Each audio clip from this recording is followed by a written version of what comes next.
அதை வந்து சொல்ல கேளாய் சொல்ல கேளாய்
பார்வதி, நான் கொடுத்த இரண்டாவது சாபம் இருக்கிறது அல்லவா?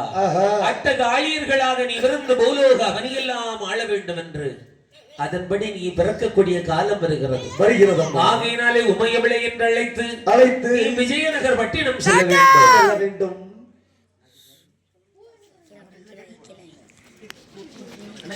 அன்புக்குரிய அண்ணாச்சி திருவாளர் சொர்முத்து ஆச்சாரி அவர்கள் அன்போடு எங்களுடைய வெள்ளிசையை பாராட்டி சன்மானம் அளித்து கௌரவித்தார்கள். அன்னாருக்கும் அன்னாரை சேர்ந்த குடும்ப மக்கள் எல்லாருக்கும் சகல செல்வாக்கியங்கள் இந்த தெய்வங்கள் கொடுக்க வேண்டும்.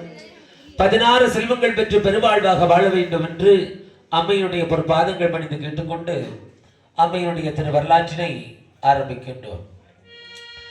அப்படி அம்மை பார்வதியை அழைத்து பார்வதி, நீ விஜயநகர் பட்டினம் செல்ல வேண்டும். சக்திவாள் முனிவனுக்கு முக்தி வரம் கொடுக்க வேண்டும். சந்திர மகா